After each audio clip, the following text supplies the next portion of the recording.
مقاومت جبهه بغلان کې د 22 طالبانو وژلو ادعا کوي خو طالبان یې نه مني. د مقاومت ملي جبهه ادعا کوي چې د بغلان په ځینو سیمو کې له طالبانو سره درنې نښتې کړي او 22 تنه یې ورته وژلي خو طالبان یې نه مني. د طالبانو او مقاومت ملي جبهې ترمنځ د جګړو دوام راپورونه ورکړل شوي دي.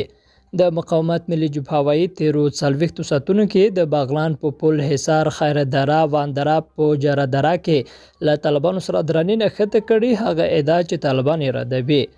د مقاومت ملي جبهې ویان صبغت الله احمدي نن په خپله ټویټر پاڼه ادعا کړې چې په دې نښتو کې د طالبانو د سرې قطعې بدري او ځنمرګو بریدګرو له ډلې 22 تنه وژلي او 9 نور یې ټپیان کړي. خو طالب ویان ذبیح الله مجاهد نن دوشنبه ازادۍ راډیو ته وویل په دې سیمو کې د دوی یو تن هم نه دی وژل شوی.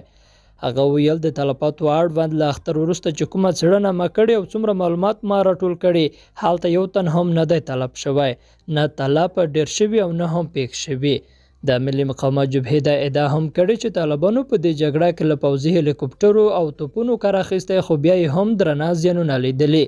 د جبهې پرون د پنجشیر په دره او ابشار ولسوالیو کې هم طالبانو سره مخامخ نښتو کې د 10 طالب عسکرو د وژل کېدو او 6 نورو د ټپي کېدو خبر ورکړی و، خو طالبانو د ادعا هم رد کړې وه.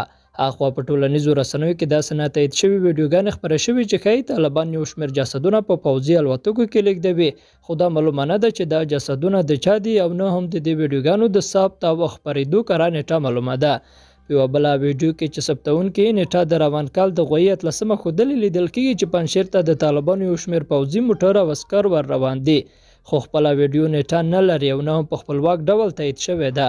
اوس پوښتنه دا ده چې جګړه نه وي روانه، د طالبانو د لوی پوځي کاروان د څه لپاره د ولایت ته لیږل کېږي. د طالبانو ویان ذبیح الله مجاهد وویل په پنجشیر کې موږ له ډېرو پخوا راهیسې غونډونه لرو، قوې بدلیږي را بدلیږي، هغه کسان چې هلته دي هغوی راځي، په یو وس کې نور کسان ځي.